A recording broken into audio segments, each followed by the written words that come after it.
កូនណាខ្ញុំម្ចាស់មកវិញហើយខ្ញុំម្ចាស់ត្រូវព្រះអង្គជួយថែរក្សាឲ្យរួចផុតពីសេចក្តីស្លាប់ហើយព្រះអង្គក៏បាននាំបុត្រយើងត្រឡប់មកនគរណានវិញដែរ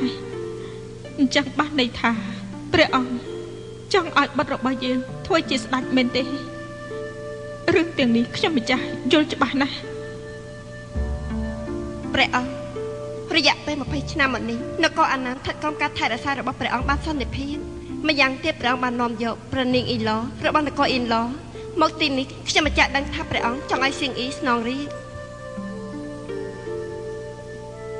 បកូនណានៅពេលរាជបល្ល័ង្កចិត្តត្រូវគេដណ្ដើមទៅព្រះអង្គឲ្យខ្ញុំម្ចាស់នឹងបាត់ត្រឡប់មកវិញគំនិតព្រះអង្គរឿងអីខ្ញុំម្ចាស់មិនយល់នោះព្រះអង្គបានប្រគល់អំណាចឲ្យយើង20ឆ្នាំមកហើយលើកនេះឲ្យនាងមកវិញគឺគ្រាន់តែមិនចង់ឲ្យនាងគិតផ្ដេសផ្ដាស់ប៉ុណ្ណោះបើឯងនៅតែនិយាយផ្ដាស់ចំពោះប្រភពបកូនណាទៀតព្រះអង្គមិនឲ្យឯងរស់បានសុខទេជាង20ឆ្នាំមកនេះនាងរស់នៅរបៀបម៉េចបើតាមខ្ញុំយល់ព្រះអង្គចង់ដាក់ទរណកម្មអ្នកណាគឺច្បាស់លាស់ណាស់ហើយ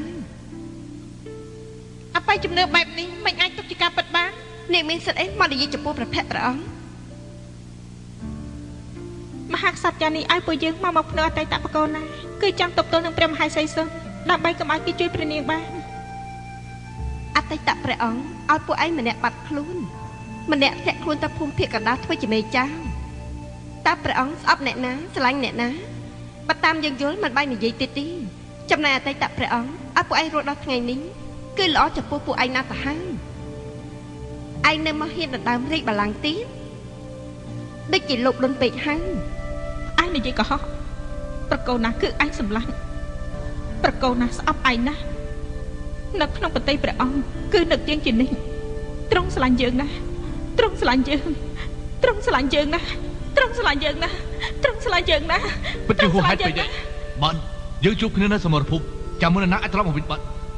ខ្លាចតែពួកលោកមិនតទៅដល់សមរភូមិគឺស្លាប់បាត់អស់ទៅហើយបានហើយជប់ប្រកែកគ្នាទៅបើនៅឆ្លោះគ្នាទៀតគ្មានបាប់ប្រយោជន៍ទៅសោះខាងទេ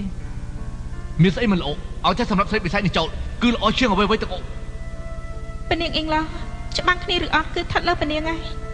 ខ្ញុំមិនមានសមត្ថភាពដល់ម្លឹងពនាងភ្លេចហើយពួកគេខ្លាចកម្លាំងតរបស់នគរពនាងណាទាំងអស់គ្នានៅស្ងៀមបានអ្នកណាលោឡាទៀតខ្ញុំនឹងឲ្យបេតាលើកតមកកំទេចភ្លាម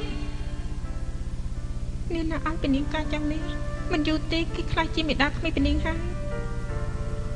ទាំងអស់គ្នាជាថាព្រះអង្គមានបន្ទូលអញ្ចឹងចុះគឺមិនអាចជឿបានទេគឺមិនអាចពឹងលើចំណុចនេះមកជ្រើសរើសយកអ្នកណាធ្វើជាស្ដេចបានទេពនាងអ៊ីឡមានបន្ទូលសមហេតុសមផលណាស់អញ្ចឹងព្រះនាងអ៊ីឡយល់ថាគួរធ្វើយ៉ាងម៉េចជាដំបូងគិតមើលសិនបើសិនជាអតីតព្រះអង្គនៅមានប្រជជននៅឡើយទ្រង់ជ្រើសរើសអ្នកណាធ្វើជាស្ដេចតែទ្រង់ជ្រើសរើសយកមហាចៅភូមិភាគកណ្ដាលឬក៏បរិកុមារបាញ់ចឹងរាជកុមារទាំងពីរអង្គត្រូវតែសាកល្បងគ្នាមើលចាំមើលប្រជារាស្ត្រគ្រប់គ្រងអ្នកណាជាងអ្នកដែលរាជគ្រប់គ្រងឡើងធ្វើជាស្ដេចល្អដើម្បីយុត្តិធម៌សូមឲ្យរាជគ្រូអតីតបកូនណានៅត្រួតពិនិត្យបានសម្លាញ់ចឹងចុះ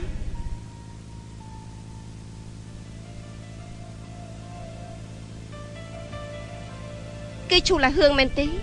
ចូលមក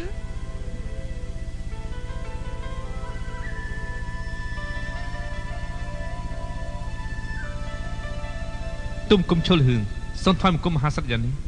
លោកមិនមែនជាចៅដែលលួចចូលក្នុងរាជដំណាក់លួចអីបានទៀតហើយពេលនេះលោកគឺជារាជបុត្ររបស់នគរអាណាន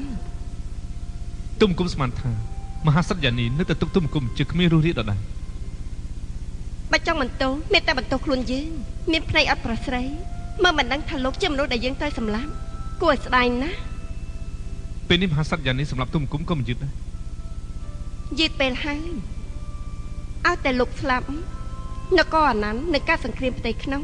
ដល់ពេលនោះយើងក៏មិនប្រកាសជាឈ្នះដែរមហាក្សត្រយ៉ាងនេះខ្លាចចាញ់យើងមិនមែនខ្លាចទេគឺស្អប់បើខ្លាចអាចពុះពីបានបើស្អប់ពិតជាគ្មានមធ្យោបាយទេ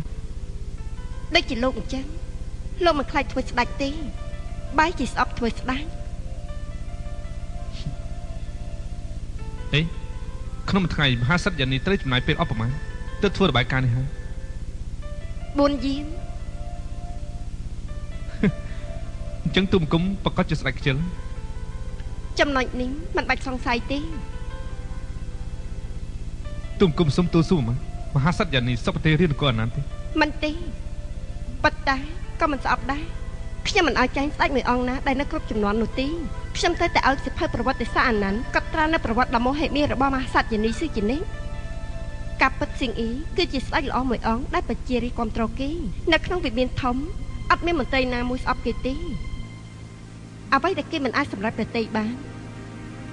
នោះទុកឲ្យយើងសម្រេចប្រតិយើងពីអ្នកមេដានៅបុតអត់មានអ្វីដែលធ្វើមិនបាននោះទេពេលនេះទុំគុំជឿថាមហាក្សត្រយ៉ានីពិតជាសុបទេលៀងអ៊ីនកាពិតមហាសីសុនព្រោះតែរឿងដណ្ដើមរាជបល្ល័ង្កគឺអត់គេពីអារម្មណ៍របស់លោកអត់តែរឿងនេះក៏លោកផុតទៅទាំងពីរនាក់គឺអាចរស់នៅជាមួយគ្នាដែលពិតប្រាកដហើយទុំគុំមិនដឹងថាមហាក្សត្រយ៉ានីជាមហាក្សត្រដ៏ល្អតែទុំគុំដឹងថាមហាក្សត្រយ៉ានីជាបណ្ដាដ៏ល្អលោកតាចាខ្ញុំសន្យានឹងលោកអត់តែថ្ងៃក្រោយពួកលោកកុំត្រឡប់មកនគរអានន្តវិញរឿងដែលកន្លងហួតទៅខ្ញុំមិនដេញដោលទេហើយខ្ញុំនឹងបកគលឲ្យរបស់ដែលលោកចង់បានឡានធានអ៊ីស៊ឺឲ្យលោកទៀតផងម៉េចខ្ញុំស្អប់ព្រះមហាសីសុនណាតែខ្ញុំមិនដែលស្អប់លោកទេលោកបាត់បង់ម្ដាយតាំងពីតូចពេលនេះទើបតែបានជួបគ្នាហេតុអីក៏ចង់ប្រជែងគ្នាទេហេតុអីក៏លោកមិននាំគាត់ទៅរស់នៅព្រៃភ្នំមួយជីវិតទៅ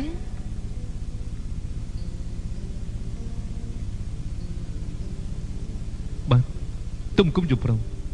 ផ្សាយពេលឡើងសវនាការទុំគុំនឹងប្រកាសប្រាប់អ្នកទាំងអស់គ្នាថាទុំគុំមិនដកខ្លួននាំមេដាត្រឡប់ទៅដីកណ្ដាលវិញខ្ញុំយល់ព្រមនឹងលោកឲ្យឡានធានអ៊ីស៊ីទៅលោកខ្ញុំប្រកាសជាប្រគល់ជូនលោកដៃពីរ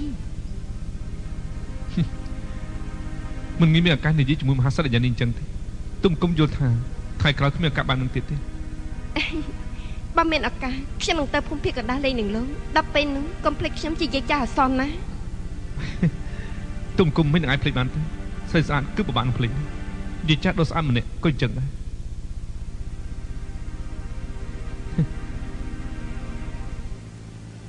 លបងពិតជាចង់ទៅវិញខ្ញុំបានសន្យានឹងមហាក្សត្រយ៉ានីថ្ងៃស្អែកនឹងនាំមេដាចាក់ចេញពីនគរអានន្តលេងមកវិញរហូតបើលបងមិនចង់សើរាជទេបង្ខំនៅទីនេះក៏អត់ប្រយោជន៍ដែរតែគួរស្ដាយណាស់យើងចិត្តបែកគ្នាទៀតហើយឬក៏មកត្រូវខំធ្វើជាស្ដេចដល់ឡជួយរំលែកទុកឲ្យមហាក្សត្រយ៉ានីផងលបងខ្ញុំមិនអាចភ្លេចរយៈពេលដែលយើងស្គាល់គ្នានោះទេលបងឈូក៏មិនអាចបំភ្លេចអ្នកប្រុសល្ងងដែលលោកគំនួរឲ្យគេនៅតាមផ្លូវនោះដែរម្យ៉ាងទៀតលបងណាគឺជាបំរើចូលចិត្តនាំគេហោះទៅហោះមកណានៅមានទៀតឬក៏មកដល់ល្ងងដែលត្រូវគេចេះទឹកពេញខ្លួនទៀតហើយជាម្នាក់ដែលចូលចិត្តបង្រៀនឲ្យគេនិយាយរឿងនិទាន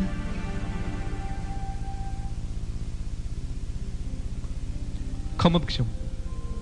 ក៏ហក់ពនាងអីលោគឺយើងទាំងពីរនាក់ក៏ហប់ពនាងទាំងអស់តើយើងធ្វើយ៉ាងម៉េចទើបលោកកំហុសយើងបានអ្វីដែលខ្ញុំធ្វើខុសឯងត្រូវជួយបំពេញខ្ញុំផងសន្យាខ្ញុំត្រូវធ្វើល្អចំពោះពនាងអីលោឲ្យនេះមានសុភមង្គលនិងសប្បាយចិត្ត